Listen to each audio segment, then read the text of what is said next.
It is the College World Series against Texas A&M. Tennessee has to win 2 games.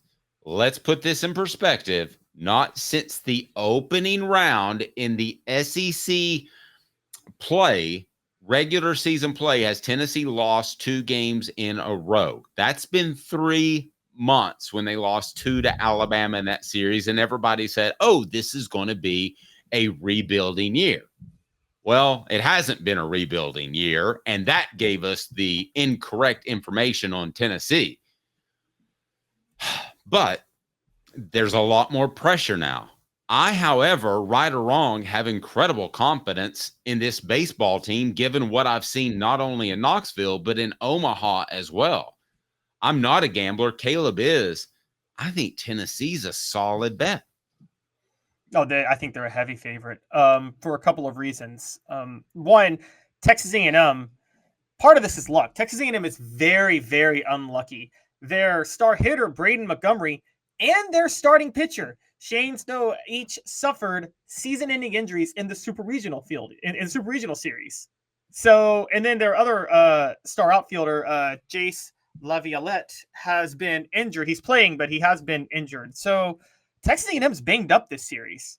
And so I think that's you hate for that to happen to anybody, but that if you're Tennessee, you're thinking, okay, that's huge luck in your favor in that regard. Agreed. I would say this. I would say that I believe that, and I believe pretty firmly, tell me if you disagree. I believe Texas A&M has better pitching. And usually, especially in the major leagues, usually in baseball, I would say I'm going to go with the team with better pitching, but not really in college baseball, because I think that Texas A&M may have one pitcher in their ace, whose name escapes me, that could win a game, but I don't know they have 2 guys that throw great fear into me. But as a whole, I think their staff's better. You pointed out they've got a really good bullpen. They've got a great selection at the Hemp House, the premier hemp dispensary online, with a wide variety, great selection, and strict standards to ensure you only receive the best in CBD or Delta products. Go to Hemp House Chat with 2Ts.com. The link's right down below. Hemp House Chat. Use the promo code HOOKED. That's HOOKED for 10% off. So do you give A&M the pitching advantage because of their starters like I do, or I know you really like Tennessee's bullpen, as well you should? Well, okay, it's funny you bring that up, because in theory, yeah, you should give A&M the pitching advantage. They have the best ERA in the nation at 3.79. But Dave, so A&M's number 1 in ERA in the nation at 3.79. Tennessee's number 5 at 3.87. Let's go to the other side, though. Let's go to hitting. Tennessee in OPS, which is to me the most important stat in baseball for offense, is number 2 in OPS. And Texas A&M is all the way down at number 12. I think pitching is always more important than offense in baseball in general, but the gap's much narrower in college baseball than pros. And so Tennessee is much closer to Texas A&M in pitching than Texas A&M is to Tennessee in hitting, particularly the long ball. And when you factor in the fact that Texas A&M also has an injury at pitching right now, they're almost a wash. At which point, it's really hard for me to see where Texas A&M is better than Tennessee going into this finals. Now, I've said that before about things. I said last year in football that it's really hard for me to see how Tennessee loses to Florida, and then they went and laid an egg against Florida. So, I mean, that happened. And then you could throw South Carolina in the year before that. I mean, that's why they're sports, right? Right, exactly. But just from, looking at it from an outsider's perspective going in, I mean, guys, Tennessee has 5 players. They have 5 players who together have more home runs than 294 of the 306 teams in college baseball total this year. Kudos to Dylan putting 200 on winning it all before the College World Series. You'll get about a $5,000 payout. That's pretty awesome. Good for you. I look at Tennessee, and let's have the debate for a moment between the 2022 team and this team. I don't really care which is more talented. I think that's kind of neck and neck. I could make an argument for either team. But the thing that I don't say about this 2024 team, which is as significant as a starter, is I don't say there's a decent chance they could melt down. That 2022 team, there was a decent chance they could melt down, wasn't there? At any point. And they did.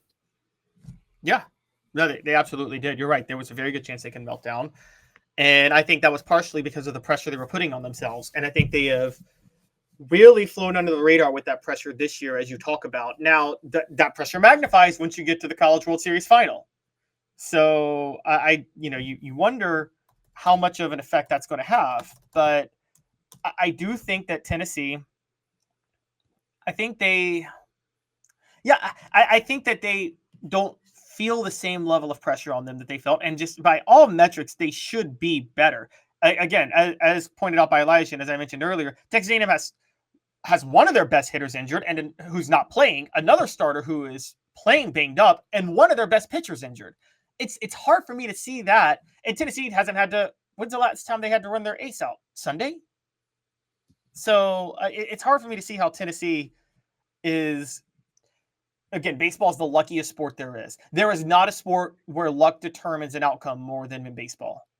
But it's hard for me to see Tennessee not winning this game, not winning this series if you look at who the actual better team is. How do you see Tennessee's weekend playing out? Is this just business as usual? Is this an emotional win? Because I'll go on record now, and I'm aware that some of you may be watching this after the first game's played. I think that Tennessee is going to win too, and this thing's over before Monday. I would be very surprised if they did not. Do you agree or disagree with that? I think kind of agree with you. I think Tennessee has that much of an advantage. I think they're in such a rhythm right now. I think that I'm with you. I think they're going to win 2 before Monday. I think Tennessee, and by the way, if they do that, they would sweep the whole NCAA tournament. Have they lost a game in the NCAA tournament yet? I don't think they have. So as far as I'm aware, has Tennessee lost a game in the NCAA? Yeah, has Tennessee lost a game? They lost a game in Evansville. No, was that in the tournament? That's right, they did. Yes, they lost. They lost the game to Evansville, but they always had Evansville, I thought, in control. And really, if you look at the maturity of this program, that was their one bad day in postseason play, right? And this was the most immature program in the history of college baseball 2 years ago. How much has Tony Vitello learned in just those 2 years? I think he's learned a lot. And I don't see them going. Who was the shortstop that escapes my name? The transfer that Mahi Ahuna, help me on the message board if you don't mind. But I don't think they want those big splash transfer guys. I think they want good team guys. And I don't think that's me just defending them for not getting the splash guy. So they'll take a splash guy if he's a good fit. But just a couple of weekends ago, and I believe it was the regional, Tony Vitello went out of his way to say, we're not looking for guys who's just their handout. Maui Ahuna, thank you very much. They didn't get much out of him, and they paid a lot of money for him. I don't think baseball is that type of sport. I think you can do that with a Nico at quarterback. I think you can do that in basketball if you found a superstar like Dalton Connect. I don't think you need to overpay for one dude. It's just too much of a team effort, Caleb. You want to know what this kind of reminds me of? And I didn't want to throw him under the bus, by the way, but I did. You did, kind of. But you know what this kind of reminds me? He was always hurt. It was never serious. It was always leading into Thursday. He might be okay. Well, that means it's not that damn serious. That's true. You're right. And when that happens all year, you've got to question toughness. I'm shutting up. Go ahead, Kip. No, it's okay. I just thought of this. You remember when Florida – this is who Tennessee reminds me of. Remember Florida football in the early to mid-'90s with Shane Matthews and early Danny Warfel when they were really running up the score on everybody? The 62 when they dropped 62 on Tennessee in 95? Yes. Remember the year they won the national title, 96? Remember that was the year Spurrier set on the lead against Tennessee and decided to not run up the score just for flashiness?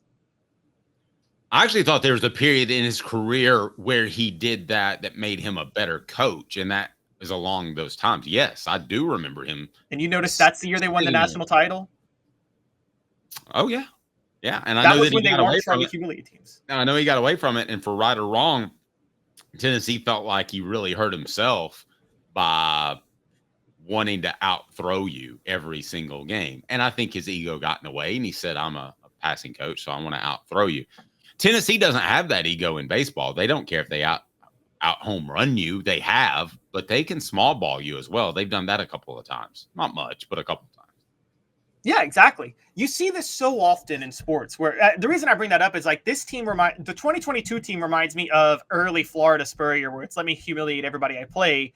2024 is reminding me of the Spurrier team that won the national title, where they're still humiliating opponents. Don't get me wrong, they're still blowing teams out with their offense, but they're not trying to draw attention to themselves by doing it.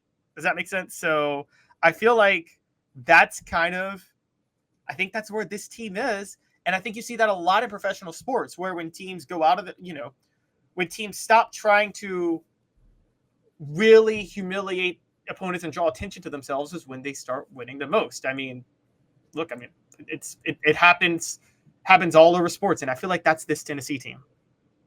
Interesting point.